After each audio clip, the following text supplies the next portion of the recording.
الحمد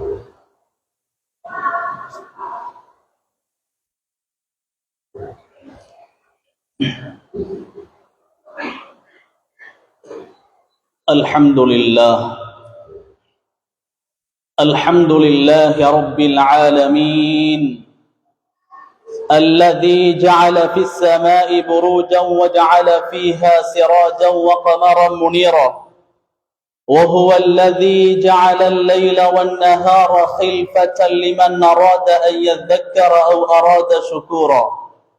الصلاة والسلام على سيدنا محمد أرسله الله إلى كافة بشيرا ونذيرا وداعيا إلى الله بإذنه وسراجا منيرا. أوصيكم عباد الله وإياي أولا بتقوى الله، فقد قال الله سبحانه وتعالى عز وجل بعد أعوذ بالله من الشيطان الرجيم: بسم الله الرحمن الرحيم. إن أول بيت وضع للناس للذي ببكة مباركا وهدى للعالمين فيه آيات بينات مقام إبراهيم. صدق الله مولانا العظيم وصدق رسوله النبي الكريم ونحن على ذلك من الشاهدين والشاكرين والحمد لله رب العالمين. நிறையுடைய வாழ்வளித்து நெடுநிலத்தை காக்க வந்த மறையளித்த இறைவனுக்கே மாபெரும் புகழ் அனைத்தும் அவனையே போற்றுகின்றேன், புகழ்கின்றேன். அல்ஹம்துலில்லாஹ். சத்திய தூதர், சன்மார்க்க போதகர், சாந்தி மார்க்கம் ஏந்தி வந்த உயிருக்கு உயிரான உயிரை விட மேலான முஹம்மது ரசூலுல்லாஹி ஸல்லல்லாஹு அலைஹி வஸல்லம் என்பவர்கள் மீதிலும் அந்த சாந்தி மார்க்கத்தின் சாம்ராஜ்யத்தை கட்டியெழுப்புவதற்காக தம்முடைய உயிர்களை எல்லாம் படிக்கற்களாக பாவித்த உத்தம சஹாபாக்கள், தாபிஊன்கள், தபஉ தாபிஈன்கள், இன்னும் கியாமத்து பர்யந்தம் அந்த சத்திய மார்க்கத்தை உள்ளபடி உண்மையான வடிவில் எடுத்து நடக்கின்ற எடுத்து நடக்க போகின்ற அத்துணை முஸ்லிமான முஃமினான ஆண்கள், பெண்கள் அனைவர்கள் மீதிலும் அல்லாஹ்வுடைய சாந்தியும் சமாதானமும் என்றென்றும் உண்டாகட்டும். புனிதமிக்க ஜும்ஆவுடைய கடமை நிறைவேற்றுவதற்காக அல்லாஹ்வுடைய மாளிகையில் நேரக்காலத்தோடு இஅ்திகாஃபுடைய நிய்யத்தோடு நல்லதை கேட்போம், அதன்படி அமல் செய்வோம் என்ற எண்ணத்தோடு தேற்றத்தோடு சேவையோடு நிலத்தே வந்து உட்கார்ந்திருக்கும் அல்லாஹ்வுடைய நல்லடியார்களே, இஸ்லாமிய சகோதரர்களே, ரப்புல் இஸ்ஸத் சுப்ஹானஹு வ தஆலா நம்முடைய வாழ்க்கையில் அவையெல்லாம் எடுத்து நடக்கும்படியே விரும்புகின்றானோ அத்துணை விடயங்களை நம்முடைய வாழ்க்கையில் அவசரமாக தியாகம் செய்து எடுத்து நடந்து கொள்ளும்படியும், எவையெல்லாம் தடுத்து நிறுத்துங்கள் ஹராம் என்று எச்சரிக்கை செய்திருக்கிறானோ அத்துணை விடயங்களை நம்முடைய வாழ்க்கையில் முற்றுமுழுதாக தவிர்ந்து விலகி ஒதுங்கி நடந்து கொள்ளும்படி முதல் அடியேன் குடும்பத்தினர்கள், அப்பால் அடியார்களின் குடும்பத்த அனைவர்களுக்கும் தக்வாவை கொண்டு வஸியத் இன்னும் நசீஹத் செய்து கொள்கிறேன். இத்தகுல்லாஹ். கண்ணியவான்களே, அல்லாஹ்வுடைய நல்லடியார்களே, அன்புக்குரிய இஸ்லாமிய சகோதரிகளே, இன்றைய ஹுதுபா பிரசங்கத்தில் எனக்கு அதாவது நிகழ்த்தும்படி பணித்த தலைப்பு ஒன்றாக இருந்தாலும் அதிலே 3 விதமான பகுதிகள் இருக்கின்றன. முதலாவது, இவ்வருடம் ஹஜ்ஜுக்கு செல்ல இருப்பவர்களுக்கான சில வழிகாட்டல்களும் ஹஜ்ஜினுடைய சிறப்புகள், அதனுடைய முக்கியத்துவங்கள். இரண்டாவது பகுதியாக, யாரெல்லாம் வசதி வாய்ப்பை அல்லாஹ் கொடுத்து ஹஜ்ஜு செய்யாமல் பிற்போட்டு இருக்கின்றார்களோ அவர்களுக்கு மார்க்கம் சொல்லுகின்ற சில எச்சரிக்கையான செய்திகளும். மூன்றாவது பகுதியாக, ஹஜ்ஜுக்கு செல்லாமல் இந்த வருடம் ஊரிலே தரித்திருப்பவர்களுக்கு ஒரு உன்னதமான ஒரு வணக்கம், ஒரு இபாதத்து, ஒரு பாரிய பொறுப்பு இருக்கிறது என்ற விடயத்தை கூறி ஹுதுபாவினுடைய இறுதி பகுதிக்கு வரலாம் என்று நினைக்கின்றேன். அல்லாஹ்வுடைய நல்லடியார்களே, அன்புக்குரிய இஸ்லாமிய சகோதரிகளே, அல்லாஹ் ரப்புல் இஸ்ஸத் சுப்ஹானஹு வ தஆலா அவருடைய பரிசுத்த குர்ஆனிலே உன்னதமான ஒரு கடமையான தொழுகை என்ற கடமையை பற்றி அல்லாஹ் பல இடங்களிலே பேசியிருக்கின்றான். ஆனால் தொழுகை என்ற பெயரில் ஒரு சூறாவை அல்லாஹ் குர்ஆனில் வைத்தது கிடையாது. அது போன்று ஜகாத்தை பற்றி அல்லாஹ் பல இடங்களில் குர்ஆனில் பேசியிருக்கின்றான். ஆனால் ஜகாத் என்ற பெயரில் ஒரு சூரா குர்ஆனில் கிடையாது. நோன்பை பற்றி அல்லாஹ் குர்ஆனில் பல இடங்களில் பல விதமாக பேசி இருக்குகின்றான். ஆனால் நோன்பு என்ற பெயரில் ஒரு சூரா கிடையாது. ஆனால் அன்புக்குரிய அல்லாஹ்வுடைய நல்லடியார்களே, ஹஜ் என்ற பெயரில் அல்லாஹ் ஒரு சூராவையே குர்ஆனில் வைத்திருக்கின்றான், சூரத்துல் ஹஜ். ஏன் சகோதரர்களே, ஹஜ் என்ற பெயரில் ஒரு சூராவை அல்லாஹ் வைத்திருக்கின்றான்? இதர கடமைகளை விட மிக முக்கியமான கடமை என்று சொல்வதை விட, இதர கடமைகளை விட பாரமான ஒரு கடமை தான் ஹஜ்ஜுடைய கடமை. கண்ணியத்துக்குரியவர்களே, யாருக்கு அல்லாஹ் வசதி வாய்ப்பை கொடுத்திருக்கிறானோ, யாருக்கு அல்லாஹ் செல்வத்தை கொடுத்திருக்கிறானோ, இவர்கள் ஹஜ் செய்தாக வேண்டும். இந்த ஹஜ்ஜினுடைய நோக்கம் என்ன? இந்த ஹஜ் ஏன் கடமையாக்கப்பட்டது? அருமை நாதர் ஸல்லல்லாஹு அலைஹி வஸல்லம் அன்னவர்களுடைய காலத்திலே ஒரு சஹாபி இருந்தார். அந்த சஹாபியினுடைய பேரு தான் அம்ர் இப்னுல் ஆஸ் ரலியல்லாஹு தஆலா. அருமை நாதர் ஸல்லல்லாஹு அலைஹி வஸல்லம் அன்னவர்களை சந்திக்க ஒரு சமயம் வருகிறார்கள். நான் பைஅத் செய்ய வேண்டும், கையை நீட்டுங்கள், நான் இஸ்லாத்தை தழுவ போகிறேன். ஆனால் ஒரு நிபந்தனை, இஸ்லாத்தை தழுவுவதற்கு முன்னால் ஒரு நிபந்தனை இருக்கிறது. நான் இஸ்லாத்தை தழுவ முன்னால் செய்த பாவங்களை எல்லாம் இஸ்லாத்தை தழுவினால் எல்லாம் மன்னிப்பானா என்று கேட்டார்கள். கேட்ட கேள்வி சுருக்கம், ஆனால் விரிவான ஒரு பதிலை கொடுத்தார்கள். 3 விடயங்களை அருமை நாதர் ஸல்லல்லாஹு அலைஹி வஸல்லம் அன்னவர்கள் தெளிவுபடுத்தினார்கள். ஒரு மனிதர் ஹிஜ்ரத் செய்து மக்காவில் இருந்து மதீனாவுக்கு ஹிஜ்ரத் செய்கிறார். அவருடைய அத்துணை விதமான பாவங்களையும் அல்லாஹ் மன்னிக்குகின்றான். ஒரு மனிதர் இஸ்லாத்தை தழுவுகிறார். இஸ்லாத்தை தழுவுவதற்கு முன்னால் செய்த அத்துணை பாவங்களையும் அல்லாஹ் மன்னித்து விடுகிறான். 3ஆவதாக சொன்னார்கள், ஒரு மனிதர் ஹஜ்ஜுக்கு செல்கின்றார். ஹஜ்ஜுக்கு சென்றால் முன்னைய செய்த அத்துணை பாவங்களையும் மன்னித்து அன்று பிறந்த பாலகனை போன்று அந்த மனிதனை எல்லாம் மாற்றி விடுகின்றான் என்று சொன்னார்கள். அருமை நாதர் ஸல்லல்லாஹு அலைஹி வஸல்லம் அன்னவர்கள் சந்தோஷத்தோடு அம்ர் இப்னுல் ஆஸ் ரலியல்லாஹு தஆலா இஸ்லாத்தை ஏற்றுக்கொள்கிறார்கள். கண்ணியத்துக்குரியவர்களே, பாருங்கள், ஹஜ் என்ற கடமையை எங்கு கொண்டு போய் அருமை நாதர் ஸல்லல்லாஹு அலைஹி வஸல்லம் அன்னவர்கள் நினைத்தார்கள். இஸ்லாத்துக்கு ஒரு மனிதர் வருவதாக இருந்தால் சாதாரணமான ஒரு விடயமா சகோதரர்களே? மக்காவில் இருந்து யாரெல்லாம் மதீனாவுக்கு ஹிஜ்ரத் செய்தார்களோ அவர்களுக்கு முஹாஜிரூன்கள் என்ற பட்டத்தை இஸ்லாம் வழங்கி இருக்கிறது, மார்க்கம் கொடுத்திருக்கிறது. சாதாரண பாக்கியமா சகோதரிகளே? அதோடு இணைத்து ஹஜ்ஜை சொன்னார்கள். கண்ணியத்துக்குரியவர்களே, ஹஜ் முடித்துவிட்டு ஒருவர் வருகிறாரா, அவருக்கு மக்கள் ஹாஜி என்பதாக சொல்லுகின்றோம். அவருக்கு ஹாஜி என்று மக்கள் அழைக்குகிறார்கள்.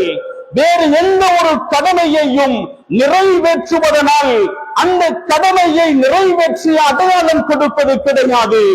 ஆனால் ஹஜ்ஜை முடித்து விட்டு வருகிறாரா, அவர் ஹாஜி என்று மக்கள் சொல்லுகிறார்கள், அவரை ஹாஜி என்று மக்கள் அழைக்குகிறார்கள். ஏன்? வித்தியாசமான ஒரு இபாதத், ஒரு பாரமான ஒரு இபாதத் சகோதரிகளே. அருமை நாதர் ஸல்லல்லாஹு அலைஹி வஸல்லம் அன்னவர்கள் சொன்னார்கள், அல்லாஹ் இந்த ஹஜ்ஜை கடமையாக்குவதற்கு ஆக முக்கியமான காரணம் என்ன தெரியுமா? அந்த மனிதனை அன்று பிறந்த பாலகனை போன்று சுத்தப்படுத்தி பாவக்கரைகளை போக்கி அல்லாஹ் பரிசுத்தப்படுத்துகிறான் என்று சொன்னார்கள். அல் ஹஜ்ஜுல் மப்ரூர் லைஸ லஹு ஜஸாஉன் இல்லல் ஜன்னah. ஏற்றுக்கொள்ளப்பட்ட ஹஜ் ஒரு மனிதர் செய்கிறாரா, அவருக்கு கூலி என்ன தெரியுமா? சொர்க்கமே சொர்க்கம் தான்.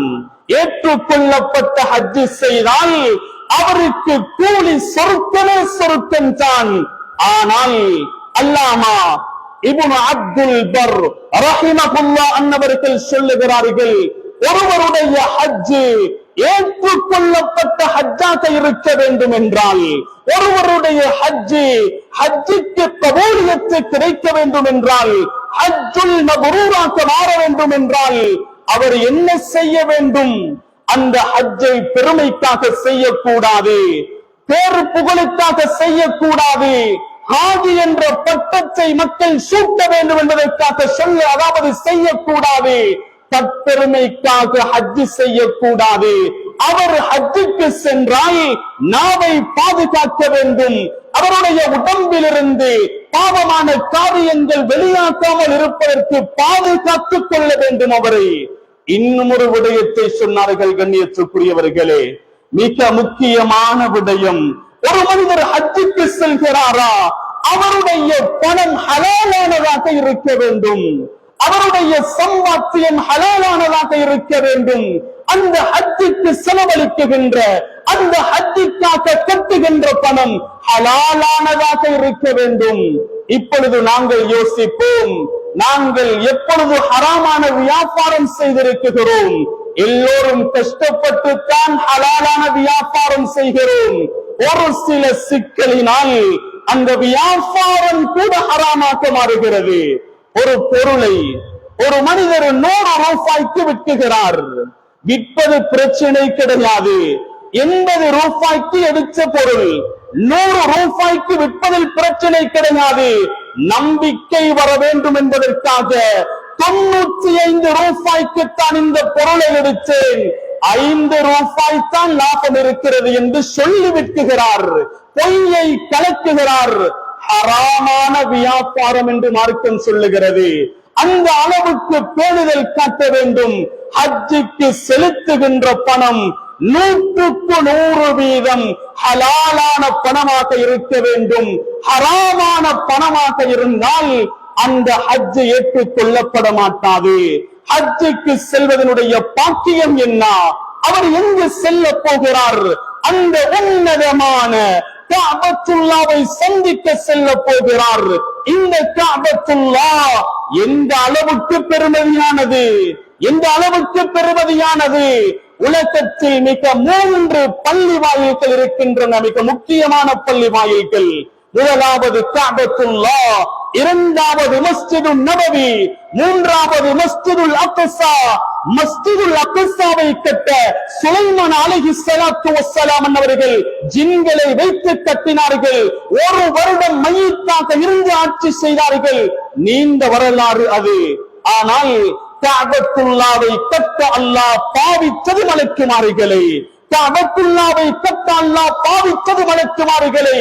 கஅபத்துல்லாவுக்கு மேலால் அல்லாஹ்வுடைய அர்ஷுக்கு கீழால் 7வது வானத்தில் அல்லாஹ் பிரம்மாண்டமான ஒரு பள்ளி வாயிலை கட்டி வைத்திருக்கிறான். அந்த பள்ளியினுடைய பேரு தான் பைத்துல் மஅமூர் வத்தூர் வகிதாபின் மஸ்தூர் في رك منشور والبيت المعمور. அந்த பைத்துல் மஅமூர் என்ற பள்ளிவாசலை மலக்குமார்களை வைத்து அல்லாஹ் கட்டிவிட்டு இதிலே தவாஃப் செய்யுங்கள் என்று சொன்னான். அருமை நாதர் ஸல்லல்லாஹு அலைஹி வஸல்லம் அவர்களுடைய ஹதீஸை பார்க்கின்ற சந்தர்ப்பத்தில் தெரிய வருகிறது, ஒரு மலக்கு அந்த மஸ்ஜிதுக்குள்ளே சென்று ஒரு தடவை தான் தவாஃப் செய்ய முடியும், மீண்டும் தவாஃப் செய்யக்கூடிய சாத்தியம் அவருக்கு கிட்டாது, சந்தர்ப்பம் அவருக்கு கிட்டாது. அவ்வளவு மலக்குமார்கள் இருக்கிறார்கள். அதே போன்று அந்த பள்ளியினுடைய பிரமாண்டம் எவ்வளவு தெரியுமா? அருமை நாதர் ஸல்லல்லாஹு அலைஹி வஸல்லம் அவர்கள் சொன்னார்கள், ஒவ்வொரு நாளும் அந்த மஸ்ஜிதுக்குள்ளே பைத்துல் மஅமூர் என்ற பள்ளி வாயிலுக்குள்ளே 70,000 மலக்குமார்கள் சென்று கொண்டே இருக்கிறார்கள். கியாமத் முட்டும் செல்வார்கள். சென்ற யாரும் இதுவரை திரும்பி வந்தது கிடையாது. அந்த அளவுக்கு பிரமாண்டமான பள்ளி வாயில் தான் பைத்துல் மஅமூர் என்ற பள்ளி வாயில். இப்பொழுது அல்லாஹ் சொன்னான், உலகத்திலே பைத்துல் மஅமூருக்கு கீழால் ஒரு பள்ளியை கட்டுங்கள். அந்த பள்ளி தான் கஅபத்துல்லாஹ். ஆதம் அலைஹிஸ்ஸலாத்து வஸ்ஸலாம் அவர்கள் தவாஃப் செய்கின்ற சந்தர்ப்பத்தில் மலக்குகள் சொன்னார்கள், நீங்கள் இப்பொழுது தான் தவாஃப் செய்கிறீர்கள், நாங்கள் 2000 வருடமாயிட்டு தவாஃப் செய்து. அல்லாஹ்வுடைய நல்லடியார்களே, அன்புக்குரிய சகோதரிகளே, அந்த வீட்டிற்கு தான் அல்லாஹ் விருந்தாளியாக அழைக்குகின்றான். யாருக்கு வசதி வாய்ப்பை கொடுத்திருக்கிறானோ, அல்லாஹ் வசதி வாய்ப்பை தந்திருக்கிறானோ, அவர்களை அல்லாஹ் விருந்தாளியாக அழைக்கிறான். அவர்கள் எல்லோரையும் பார்த்து அல்லாஹ் சொல்லுகிறான், என்னுடைய வீட்டிற்கு வந்து என்னுடைய விருந்தாளியாக மாறிக்கொள்ளுங்கள், என்னுடைய வீட்டிற்கு வந்து என்னுடைய விருந்தாளியாக மாறிக்கொள்ளுங்கள். அந்த பூமியில் கால் வைப்பதை விட பரக்கத்து வேறொன்றும் கிடையாது சகோதரிகளே. இன்ன அவ்வள பைத்தின் புதிய லின்னாஸ், ஆரம்பமாக கட்டப்பட்ட மஸ்ஜித் கஅபத்துல்லாஹ். கஅபத்துல்லாஹ் குர்ஆனிலே மக்கா என்ற பெயர் மக்காவுக்கு பாவிக்கப்பட்டிருக்கிறது. அந்த மக்கா என்ற பூமி எவ்வளவு சிறந்த பூமி தெரியுமா? அருமை நாதர் ஸல்லல்லாஹு அலைஹி வஸல்லம் அவர்கள் மக்காவிலிருந்து மதீனாவுக்கு ஹிஜ்ரத் செய்கின்ற சந்தர்ப்பத்தில் மக்காவினுடைய போர்டரில் இருந்து சொன்னார்கள், நீ தான் உலகத்தில் இருக்கக்கூடிய பூமிகளில் எல்லாம் ஆக்க சிறந்த பூமி, மிக நறுமணமான பூமி, எனக்கு விருப்பமான பூமி. மக்காவினுடைய மக்கள் என்னை வெளியாக்கவில்லை என்றால் நான் ஒரு போதும் வெளியாக்கி சென்றிருக்க மாட்டேன் என்றார்கள். அவ்வளவு பரக்கத்தான அந்த மக்கா என்ற பூமியில் தான் கஅபத்துல்லாஹுவை அல்லாஹ் சுமக்க வைத்திருக்கின்றான். லல்லதீ பிபக்கத முபாரக்கா, அந்த பூமி எவ்வளவு பரக்கத்தான பூமி தெரியுமா சகோதரிகளே? அருமை நாதர் ஸல்லல்லாஹு அலைஹி வஸல்லம் அவர்கள் சொன்னார்கள், யார் அங்கு சென்று ஒரு ரக்அத் தொழுகிறார்களோ 1,00,000 ரக்அத் தொழுத நன்மையை அல்லாஹ் வழங்குகின்றார் என்று சொன்னார்கள். அருமை நாதர் ஸல்லல்லாஹு அலைஹி வஸல்லம் அவர்கள் இதை படித்துத்தான் ஹஜ் உம்ராக்கு செல்ல வேண்டும். இதை ஏற்கப்பட்ட கூட்டம் விளங்காமல் ஹஜ்ஜுக்கு சென்று மார்க்கெட்டிலே ஈச்சம்பழம் வாங்கியதும் ஜம்சம் தண்ணீர் வாங்கியதும், அதைவிட கொஞ்சம் வசதியாளராக இருந்தால் தங்கம் வாங்கியதும் மாத்திரம் தான் மீதம் சகோதரிகளே. 1,00,000 ரக்காத்தினுடைய நன்மை ஒரு ரக்காத்து தொழுதால் கண்ணியத்துக்குரியவர்களே. அந்த அளவு பாக்கியத்தை வேறு எங்கும் அல்லாஹ் வைத்தது கிடையாது. அங்கு மாத்திரம் தான் அல்லாஹ் வைத்திருக்கின்றான். அந்த இடம் எவ்வளவு பரக்கத்தான இடம். மக்கள் அங்கு சென்று கொண்டிருக்கிறார்கள் எவ்வளவு கூட்டமாக. இந்த ரமலானில் கடைசி பகுதியில் மாத்திரம் 40 லட்சம் பேர்கள் ஒன்று கூடியதாக சொன்னார்கள். 40 லட்சம் பேர்கள் ஒன்று கூடி இருக்கிறார்கள். 40 லட்சம் பேரினுடைய சாப்பாட்டினுடைய செலவு, அவர்கள் பாவித்த குடித்த தண்ணீர் எங்கிருந்து வருகிறது சகோதரிகளே? இதுவரை அந்த இடத்தில் ஜனப்பெருக்கம் அதிகம் என்று கேள்விப்பட்டிருக்கிறோம், ஜனப்பெருக்கம் அதிகம் என்று கேள்விப்பட்டிருக்கிறோம். இடம் பற்றாது, இடம் போகாது என்று யாராவது சொல்வதை கேள்விப்பட்டிருக்கிறோமா? அவ்வளவு பரக்கத்தான பூமி சகோதரிகளே. அந்த பூமியை நிறுத்த ஒருவரை அல்லாஹ் ஏழையாக்குவானா சகோதரிகளே? நேரம் இடம் கொடுக்காது. அந்த மக்காவினுடைய பூமியில் மாத்திரம் ஹதீஸினுடைய நிழலுக்கு கீழார் என்று சொல்வதாக இருந்தால் 15 இடங்கள் இருக்கின்றன. மிக முக்கியமான இடங்கள், துஆக்கள் கபூல் செய்யப்படக்கூடிய இடங்கள்.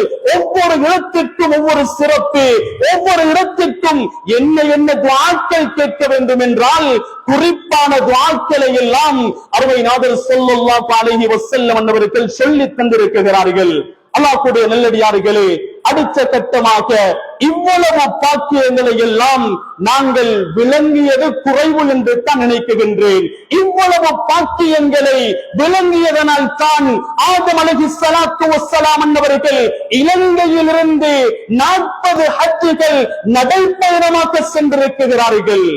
இந்த நாடு, இலங்கை நாடு கடலால் சூழப்பட்டது என்பது அதற்கு பிறகுள்ள கதை. ஆதம் அலைஹிஸ்ஸலாம் இறங்கியது சரந்தீப், ஸ்ரீலங்காவில் இலங்கையிலிருந்து 40 ஹஜ்ஜுகள் நடைபயணமாக சென்றிருக்கிறார்கள். அதே போன்று ஹுசைன் ரலியல்லாஹு தஆலா மக்காவிலிருந்து மதீனாவுக்கு 25 ஹஜ்ஜுகள் நடைபயணமாக செய்திருக்கிறார்கள். அல்லாஹ்வுடைய நல்லடியார்களே, மக்காவிலிருந்து மதீனாவுக்கு பஸ் பயணத்திலே 120 ஸ்பீடிலே சென்றாலும் 6 அல்லது 7 மணித்தியாலங்கள் எடுக்கும் என்று சொல்லுகிறார்கள். அப்படியாப்பட்ட தூரத்தை நடைப்பயணமாக 25 ஹஜ்ஜிகள் ஹுசைன் ரலியல்லாஹு தஆலா அன்னவர்கள் செய்திருக்கிறார்கள். இமாம் சுஃபியானு ஸௌரி ரஹிமஹுல்லாஹ் அன்னவர்கள் 70 ஹஜ்ஜை முடித்திருக்கிறார்களாம். மாணவர்கள் கேட்டார்களாம், ஒரு சமயம் 70 ஹஜ்ஜை எப்படி முடித்தீர்கள்? அந்த நேரத்திலே இமாம் சுஃபியானு ஸௌரி ரஹிமஹுல்லாஹ் அன்னவர்கள் சொன்னார்களாம், ஒவ்வொரு தடவையும் ஹஜ்ஜை முடித்து விட்டு வருகின்ற சந்தர்ப்பத்தில் ரப்பிடத்திலே துஆ கேட்பேன், கடைசி ஹஜ்ஜாக இந்த ஹஜ்ஜை மாற்றி விடாதே, அடுத்த வருடம் ஹஜ் செய்யக்கூடிய பாக்கியத்தை எனக்கு தாயா அல்லாஹ் என்று துஆ செய்வேன். அல்லாஹ் ஒவ்வொரு வருடமும் தருவான். இப்பொழுது தாரீகை பேசுகின்றேன். 70வது ஹஜ்ஜை நிறைவேற்றுகின்ற சந்தர்ப்பத்தில் 70வது ஹஜ்ஜை நிறைவேற்றுகின்ற சந்தர்ப்பத்தில் ஒவ்வொரு வருடமும் அல்லாஹ் எனக்கு சந்தர்ப்பத்தை தந்தானே என்று வெட்கத்தோடு திரும்பி துஆ கேட்காமல் வந்தேன் என்று சொன்னார்களாம். ஆனால் அடுத்த வருடம் ஹஜ்ஜுடைய காலம் வருவதற்கு முன்னால் அவர்களுடைய ரூஹை அல்லாஹ் கைப்பற்றி விட்டான் என்பதாக வரலாறு சொல்லிக் கொண்டிருக்கிறது. அல்லாஹ் கூடிய நல்லடியார்களே, இஸ்லாமிய சகோதரிகளே, எங்களுக்கும் போகக்கூடிய வசதி வாய்ப்பு எல்லாம் தந்திருக்கிறானா?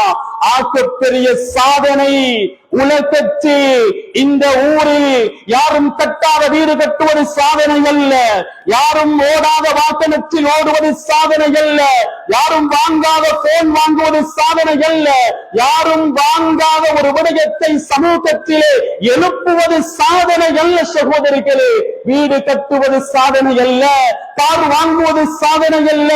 சாதனை என்ன தெரியுமா? வசதி வாய்ப்பு எல்லாம் தந்திருக்கிறானா? ஹஜ் செய்வது சாதனை. வசதி எல்லாம் தந்திருக்கிறானா? உம்ரா செய்வது சாதனை. ஹஜ் கடமையானவர்கள் உம்ராவை முடித்துவிட்டு எத்துடைய ஊர்களில் நான் அங்கு காபத்துல்லாவுக்கு சென்று விட்டேன் என்று இருக்கிறார்கள். ஹஜ் கடமையானால் உம்ரா செய்வதல்ல, ஹஜ் கடமையானால் ஹஜ்ஜை நிறைவேற்றியே காணாக்க வேண்டும். சகோதரிகளே, அல்லாஹ் பணத்தை தந்தால் ஹஜ்ஜை செய்தாக்க வேண்டும், அதுதான் சாதனை. செய்யவில்லையா முழு வாழ்க்கையும் மௌத்து வரை சோதனை தான். சகோதரிகளே, அல்லாஹ் கூடிய நல்லடியார்களே, அன்புக்குரிய இஸ்லாமிய சகோதரிகளே, அருமை நாதர் ஸல்லல்லாஹு அலைஹி வஸல்லம் அவர்கள் சொன்னார்கள், யாரெல்லாம் ஹஜ்ஜை கடமையாக்கி வாழ்ந்து கொண்டிருக்கிறீர்களோ அந்த ஹஜ்ஜை பிற்போட வேண்டாம், அடுத்த வருடம் செய்கிறேன், 2 வருடத்திற்கு பிறகு செய்கிறேன் என்று பிற்போட வேண்டாம். பிற்போடக்கூடியவர்களை பார்த்து அருமை நாதர் ஸல்லல்லாஹு அலைஹி வஸல்லம் அவர்கள் சொன்னார்கள், யாரெல்லாம் ஹஜ் கடமையாகி வசதியுடன் இருந்து உடலில் ஆரோக்கியம் இருந்து அந்த ஹஜ்ஜை செய்யாமல் இருக்கிறீர்களோ அவன் யூதனாக, அவன் கிறிஸ்தவனாக மரணிக்கட்டும் என்றார்கள் அருமை நாதர் ஸல்லல்லாஹு அலைஹி வஸல்லம் அவர்கள். யூதனாக மரணிப்பதும் பிரச்சனை கிடையாது, கிறிஸ்தவனாக மரணிப்பதும் பிரச்சனை கிடையாது. அதை விட மிக மோசமான ஒன்று தான் ஹஜ்ஜை கடமையாகி அந்த ஹஜ்ஜை செய்யாமல் மரணிப்பது. சகோதரிகளே, ஹஜ்ரத் உமர் ரலியல்லாஹு தஆலா அன்னவர்கள் அவர்களுடைய ஆட்சி காலத்திலே சொல்வார்களாம், முஸ்லிம்களிடத்திலே சென்று ஜகாத்தை எடுங்கள், அதாவது காபிர்களிடத்திலே சென்று டெக்ஸை எடுங்கள். ஆனால் யாரெல்லாம் முஸ்லிமாக இருந்து ஹஜ் நிறைவேற்றாமல் இருக்கிறார்களோ அவர்களுக்கு முஸ்லிம்களிடத்திலே எடுப்பதை போன்று ஜகாத் அல்ல, அவர்களிடத்திலே டெக்ஸை அடியுங்கள். என்னுடைய பார்வையில் அவன் காஃபிர், என்னுடைய பார்வையில் அவன் காஃபிர் என்றார்கள் ஹஜ்ரத் உமர் ரலியல்லாஹு தஆலா. மீண்டும் சொன்னார்கள் ஒரு சமயத்தில், மக்களே வாருங்கள், யாரெல்லாம் ஹஜ்ஜை கடமையாக்கி அந்த ஹஜ்ஜை நிறைவேற்றாமல் இருக்கிறார்களோ அவன் யஹூதி, அவன் யூதன் என்று சத்தியமிட்டு மக்களிடத்திலே சொல்லுங்கள் என்று ஒரு சமயம் உமர் ரலியல்லாஹு தஆலா அன்னவர்கள் மக்களிடத்திலே சொல்லிக் கொடுத்தார்கள். அல்லாஹ் கூடிய நல்லடியார்களே, அன்புக்குரிய இஸ்லாமிய சகோதரிகளே, வசதி வாய்ப்புகளை எல்லாம் தந்திருக்கிறானா? ஏன் சகோதரிகளே இவ்வளவு பெரிய பாக்கியத்தை பிற்போடுகிறோம்? 60 வயதில் செய்வோம், 60 வயதில் அங்கு சென்று அந்த வேலை நிற்க முடியுமா? 30-40 லட்சம் பேர்களுக்கு முன்னால் அங்கே நெருங்கிக் கொண்டு தவாஃப் செய்ய உடம்பிலே சக்தி இருக்கிறதா? ஆரோக்கியம் இருக்குகின்ற போதே செய்து கொள்ள வேண்டும். ஆரோக்கியம் இருக்குகின்ற போது வீடு கட்டினோம், ஆரோக்கியம் இருக்குகின்ற போது பிள்ளைகளுடைய காரியத்தை நிறைவேற்றி கொடுத்தோம், ஆரோக்கியம் இருக்குகின்ற போது தேவையான வாகனத்தை வாங்கினோம். ஏன் இதை மாத்திரம் பிற்போடுகிறோம் சகோதரிகளே? ஏன் இதை மாத்திரம் பிற்போடுகிறோம்? இன்னும் ஒரு விடயத்தை ஞாபகப்படுத்திக் கொள்கிறேன். எத்துணையோ பெற்றோர்கள் இந்த உலகத்திலே, இந்த பூமியிலே, முஸ்லிம் கிராமங்களிலே கோடீஸ்வரர்களாக வாழ்ந்து அத்துடைய கடமையாகி நிறைவேற்றாமல் மரணித்து விட்டார்கள் சகோதரிகளே, நிறைவேற்றாமல் மரணித்து விட்டார்கள். பிள்ளைகள் யோசிக்க வேண்டும், என்னுடைய தந்தைக்கு அவரில் நிம்மதி வேண்டுமா? அந்த ஹஜ்ஜை நிறைவேற்ற வேண்டும். ஹஜ்ஜத்துல் விதாவில் வைத்து ஒரு சஹாபி கேட்டார், என்னுடைய தந்தை மரணித்து விட்டார், ஹஜ்ஜி கடமையாகி இருந்தது செய்யவில்லை, மரணித்து விட்டார், என்ன செய்வது என்று கேட்டார்கள். அருமை நாதர் ஸல்லல்லாஹு அலைஹி வஸல்லம் சொன்னார்கள், மக்கள் மரணித்தால் எப்படி கடமை நிறைவேற்ற வேண்டுமோ ஹஜ்ஜி கடமையாகி அந்த ஹஜ்ஜை செய்யாமல் மரணித்தால் அல்லாஹ்வுக்கு வைத்த கொள்ளு, அல்லாஹ்வுக்கு வைத்த கடன், அதை நிறைவேற்றியே தனாக்க வேண்டும். மகனுக்கு நிறைவேற்றலாம், ஆனால் மகன் தன்னுடைய ஹஜ்ஜை முடித்திருக்க வேண்டும். அப்படி வசதி இருந்தால் தன்னுடைய ஹஜ்ஜை நிறைவேற்றிவிட்டு தகப்பனுடைய ஹஜ்ஜை நிறைவேற்ற வேண்டும்.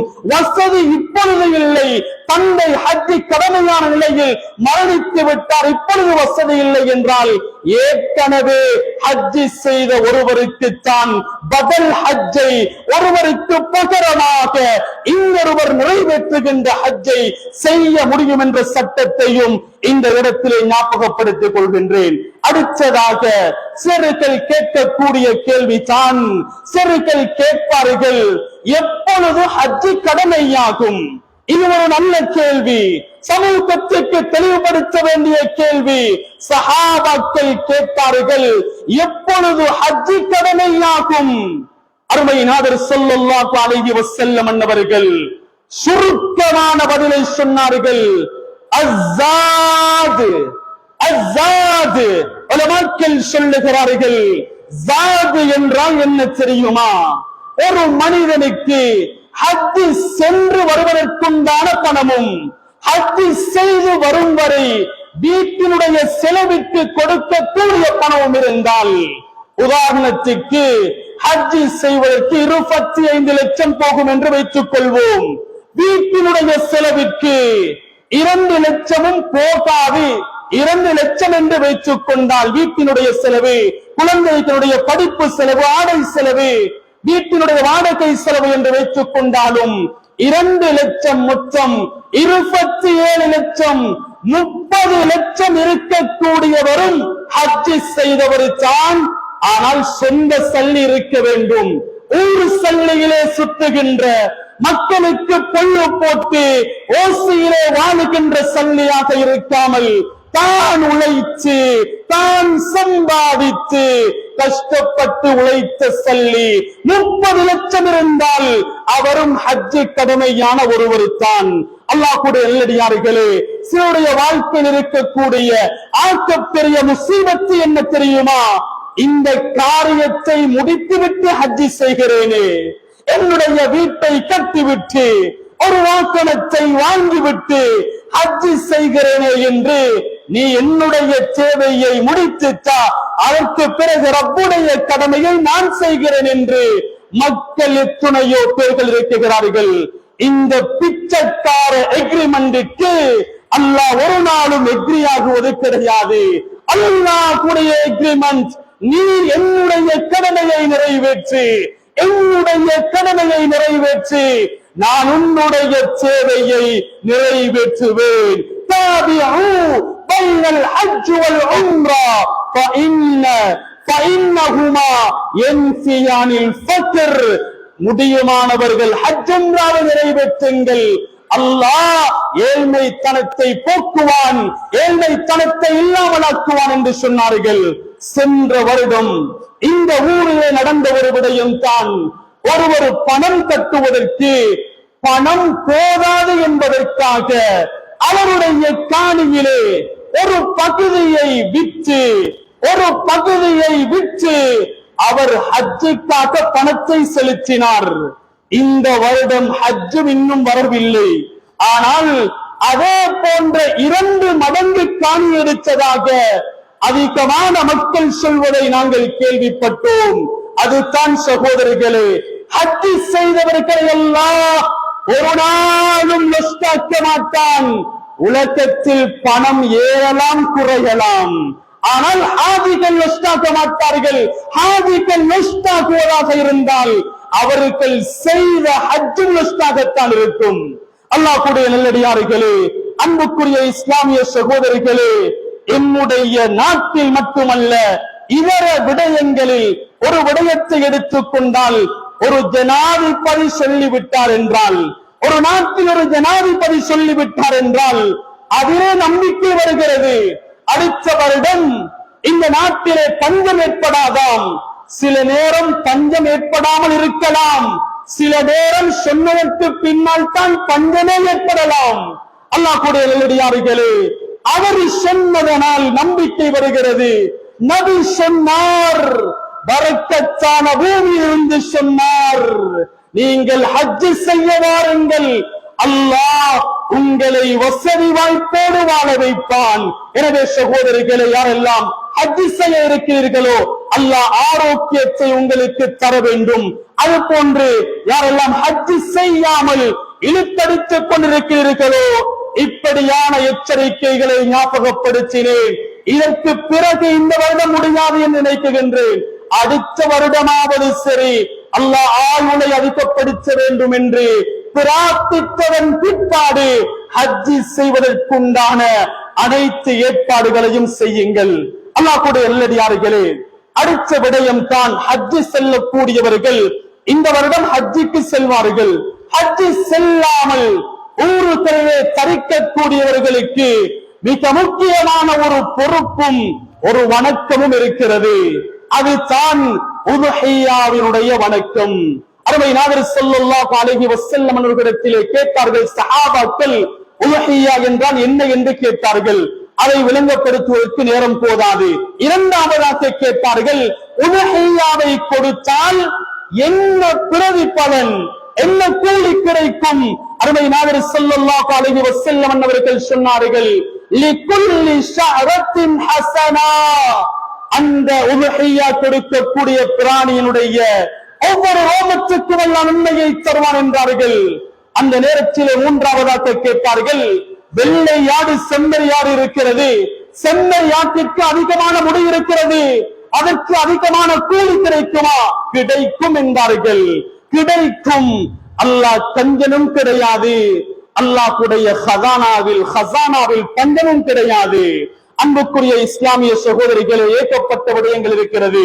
ஒரு கோடீஸ்வரர் உலஹியா கொடுக்கக்கூடிய தினத்தில் பல கோடிகள் செலவழிப்பதை விட அந்த உலஹியாவினுடைய நிய்யத்தில் சில ஆயிரங்கள் தான் செலவழிக்கிறார். உலஹியாவினுடைய நிய்யத்தில் ஒரு மாட்டையோ அல்லது ஒரு ஆட்டையோ அல்லது ஒரு மாட்டினுடைய ஒரு பங்குதாரராக மாறி உதுஹிய்யா கொடுக்கிறார். அந்த கோடி செலவழித்ததை விட அன்றைய தினத்தில் உதுஹிய்யாவினுடைய நிய்யத்தில் சில ஆயிரக்கணக்கு தான் உதுஹிய்யாவினுடைய நிய்யத்தில் கொடுப்பது ஆக சிறந்தது. சகோதரிகளே, பெருநாளுடைய தினத்தில் செலவழிக்கக்கூடிய ஆக பெரிய செலவழிப்பு அது உதுஹிய்யாவினுடைய நிய்யத்தில் கொடுக்கப்படக்கூடிய மாமிசம் தான். சகோதரிகளே, அதே போன்ற அருமை நாதர் ஸல்லல்லாஹு அலைஹி வஸல்லம் அன்னவர்களிடத்திலே சஹாபாக்களிடத்திலே சொன்னார்கள், சஹாபாக்களே, உதுஹிய்யா கொடுக்கக்கூடிய பிராணியினுடைய உடம்பில் இருக்கின்ற அனைத்து ரோமங்கள், அதே போன்று இரத்தங்கள், அதே போன்று சதை, அதே போன்று கொம்புகள் கியாமத்துடைய நாளையில் உங்களுக்கு முன்னால் நன்மையாக உருவெடுக்கும் என்றார்கள் அருமை நாதர் ஸல்லல்லாஹு அலைஹி வஸல்லம். இந்த ஒரு ஹதீஸே போதும் என்று நினைக்கின்றேன். கடைசியாக யாருக்கு உலஹியா கொடுப்பது, அதாவது உலஹியா யாருக்கு கொடுப்பது பொறுப்பாக இருக்கிறது. அருமை நாதர் ஸல்லல்லாஹு அலைஹி வஸல்லம் அவர்கள் சொன்னார்கள், மன் வஜத சஅத்தன், மன் வஜத சஅத்தன், யாருக்கு வசதி வாய்ப்பு இருக்கிறதோ. வசதி வாய்ப்பு என்றால் உலகத்திலே நாம் பார்க்கின்ற வசதி வாய்ப்பல்ல. ஒரு கார் இருக்கிறது, அல்லது ஐபோன் இருக்கிறது, அல்லது மாடி வீடு கட்டி இருக்கிறார், அல்லது பேர் போன ஒரு பணக்காரர், அவருக்கு மாத்திரமல்ல உதுஹியா கொடுப்பது பொறுப்பு. உதுஹியாவுக்கு தகுதியானவர் சஅத்தன் என்றால் என்ன தெரியுமா?